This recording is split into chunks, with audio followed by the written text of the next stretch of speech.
So I just don't know what this is. I don't know where it goes. The one thing I can think of is they're trying to replace this. That doesn't make sense. Doesn't make sense. It's weird. Could be the shift knob.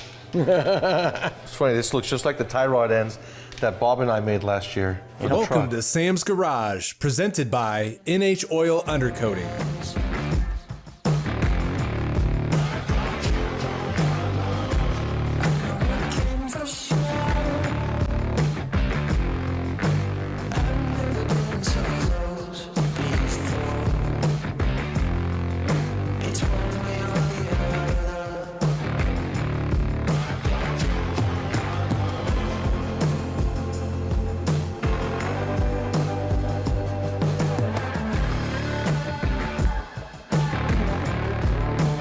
In today's action-packed episode, Sam kicks things off by adding a new intake manifold and headers to an LT1 engine.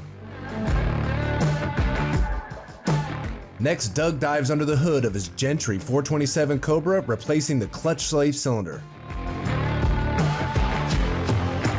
Then Sam explores the innovative world of Valvetronic Exhaust systems. And finally, Sam teams up with Bob from Rodin Supply to install new rear suspension arms on a high-performance Cadillac ATSV.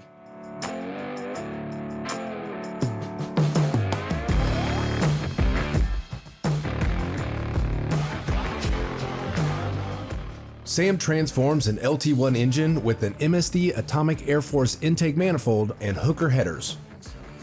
These upgrades will undoubtedly boost performance and efficiency.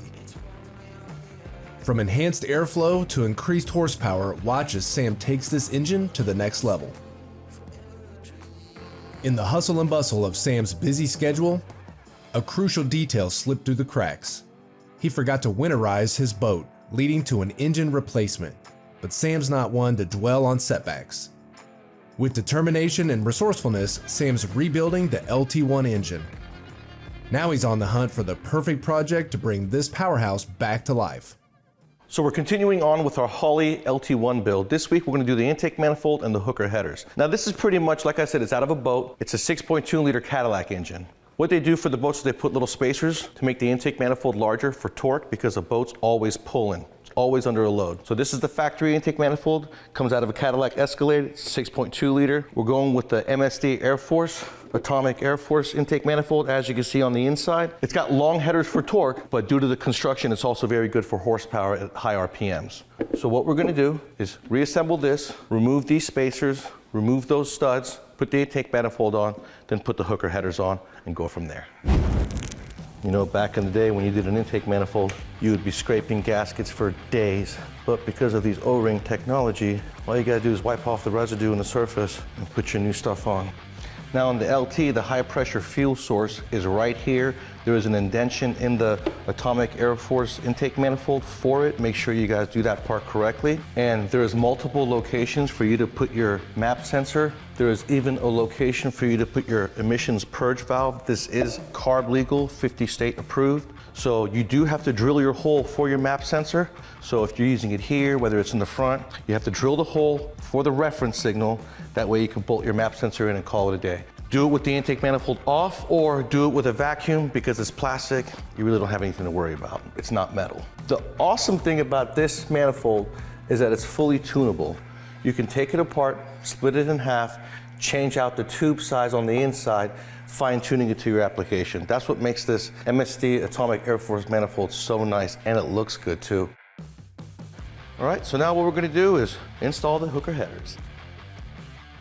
Now we're going to install the hooker headers. The first thing we're going to do is grab the hardware, put the two outermost ones on. So what we have here is stainless steel hooker headers, 1 7/8 primaries. They're shorty equal lengths. So they're going to give us the best of both worlds by making horsepower, but not becoming obnoxious and creating a bunch of heat and a bunch of problem with room. Because sometimes long tube headers can be a problem. So I like to go with shorties. I am going to have these HPC coated when I decide what vehicle this engine is going to go in.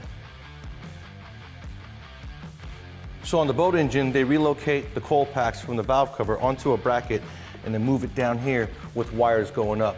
So all I'm going to do is simply remove them from the bracket and place them back on the valve cover. Two of the spark plug wires don't fit, number 7 and number 4. All right, so what I'm going to do is take one of these guys. I have MSD wires, I keep everything that's old, so I'm gonna put a 90 on these two, and it should be good to go.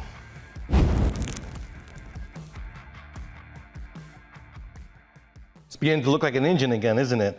The coil pack's back on top of the valve covers, the Atomic Air Force intake manifold, the hooker headers. Next, we're gonna do the Holley mid-mount front accessory kit. After that, we're gonna put on the engine run stand, hook up our Holley Terminator EFI, and make this thing run. Hopefully, it runs okay. So make sure you join us next week when we continue on with our Holley LT1 build by installing the front accessory kit.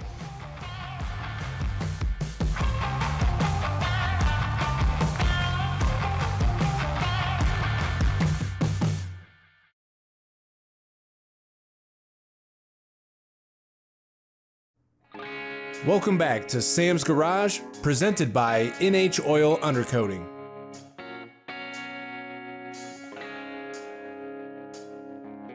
Sam and Doug tackle a crucial maintenance task on the Gentry 427 Cobra by replacing the clutch slave cylinder. This essential repair ensures smooth and reliable performance on the road. Watch as they walk you through each step of the process, sharing tips and tricks along the way.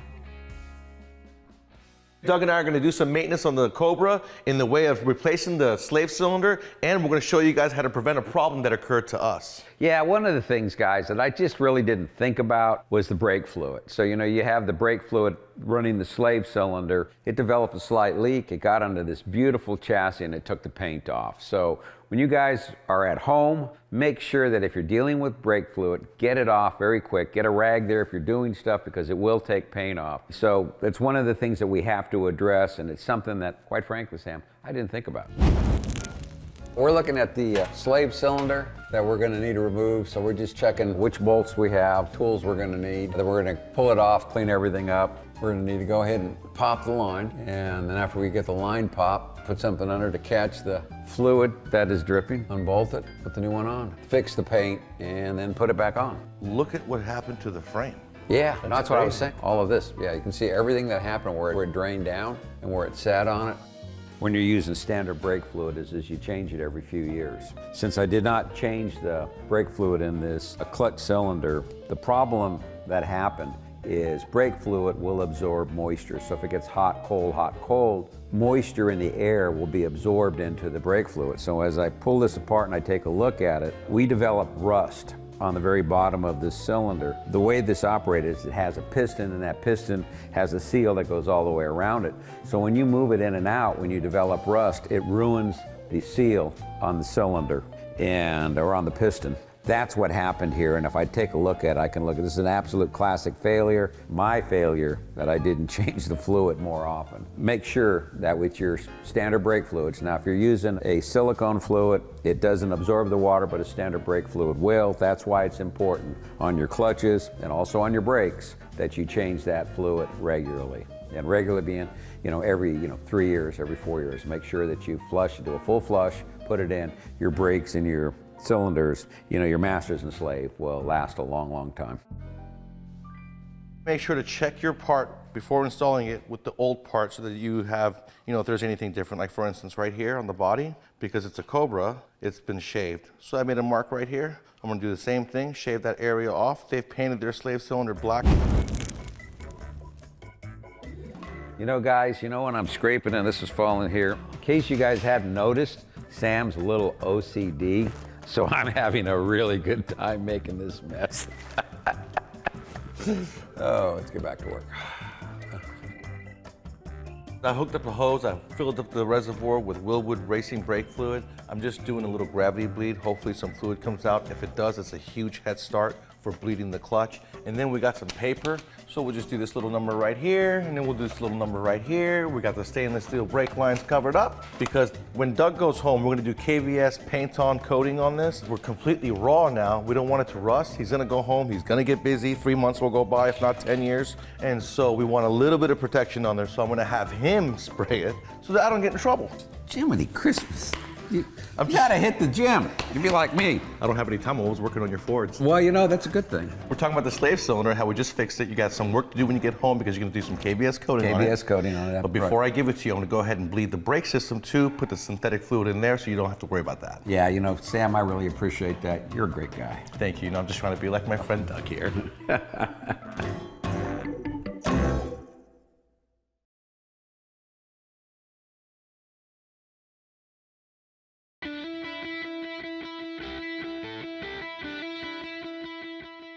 This is a 1978 Bronco, still has a lot of potential, still very loved. When you look at the gauges on the inside, it seems like this car may have been built before they had items for a Bronco, because you've got an import pillar with 3 gauges, including a fuel gauge, and you've got the speedometer and the tach zip tied to the column. There's no need for that anymore. You can go to Dakota Digital, get you an old school looking classic instrument cluster with everything you need on it, and the speedometer goes to 120. It's got all your major gauges, fuel, coolant, temp, and voltage.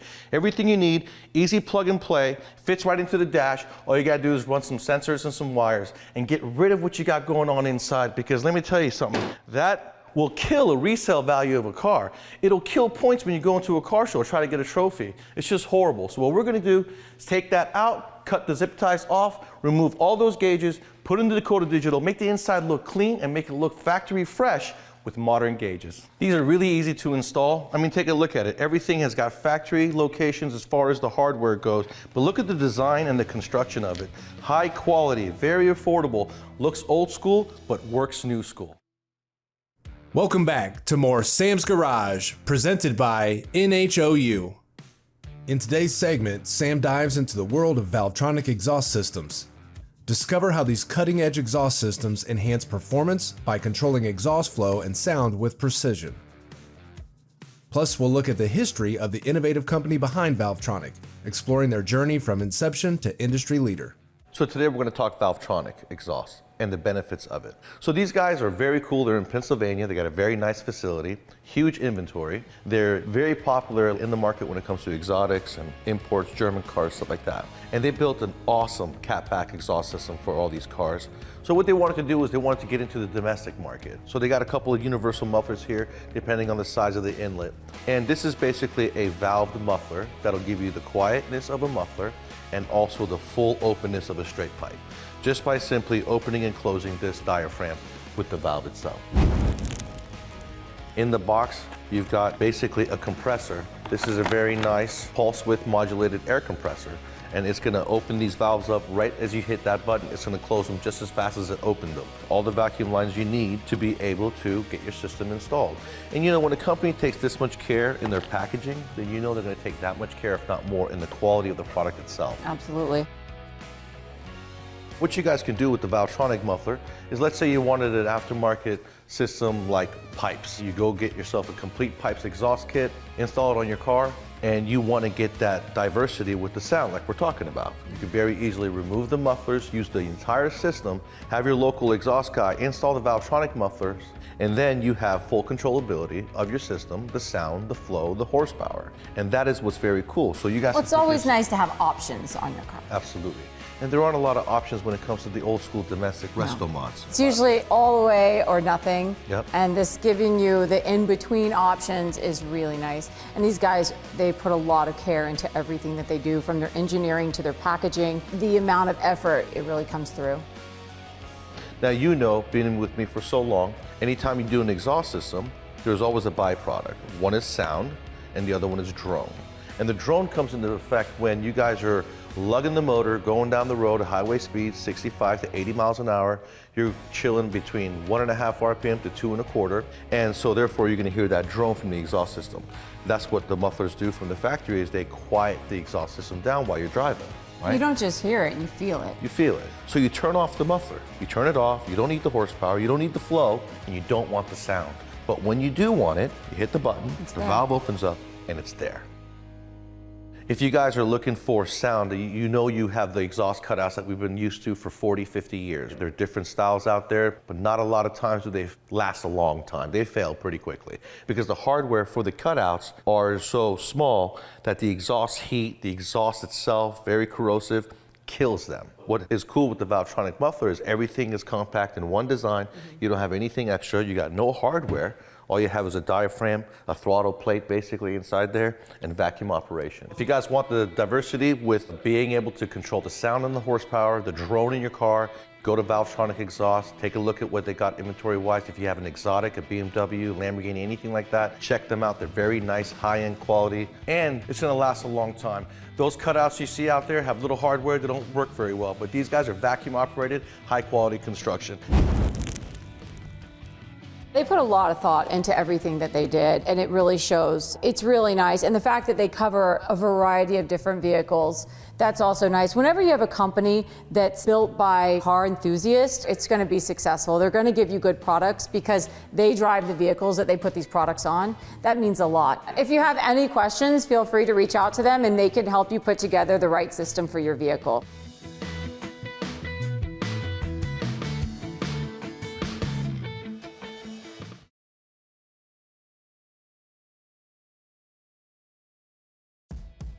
Welcome back to Sam's Garage, presented by NHOU. Sam teams up with Bob from Rodin Supply to install new BMR rear suspension arms on a high-performance Cadillac ATSV. Watch as they enhance the car's handling and stability for peak performance on the track. With precision engineering to expert installation, join us for this exciting upgrade that takes this ATSV to the next level.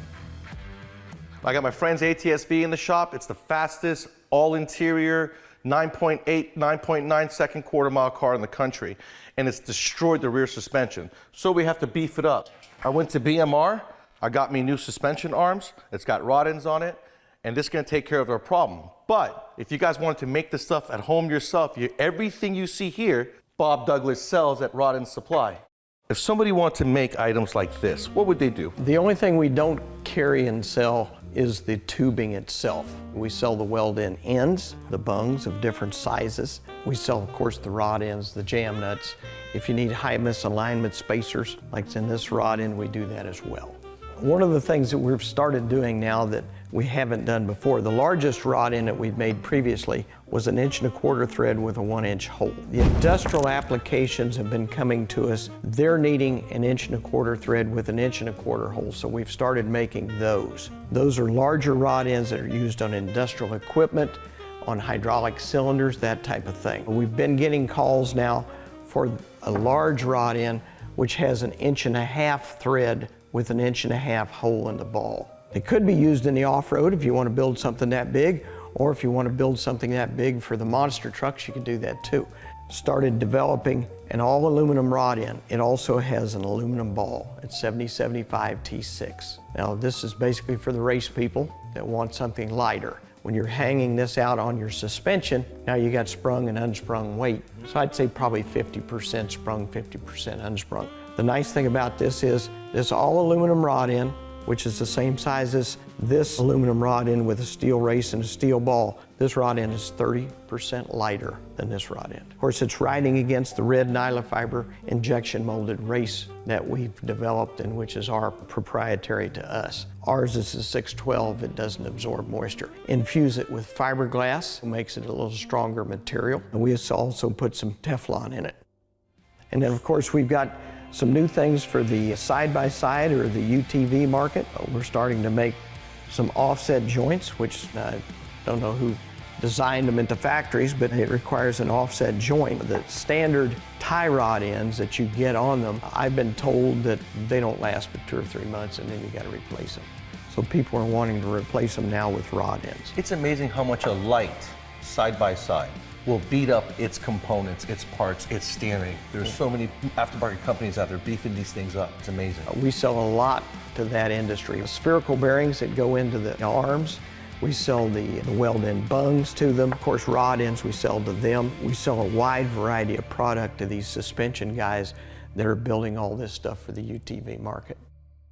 Now, what about this little guy? What does this get used for? That was a part that we had been selling to the RC market. We got a call from one of the engineers at Disney and wanted something very small. And I told him, I said, well, we've got some, I'll send you a couple and let you look at them, see if that will work for you. So this is where you guys go. You want to grab a shelf of Rodin Supply catalog. Everything you need is in there. All the part numbers, all these items on the table that you see, everything you need to fabricate any part you want for your race car. You're going to make it last a lot longer. You're going to have longevity and peace of mind.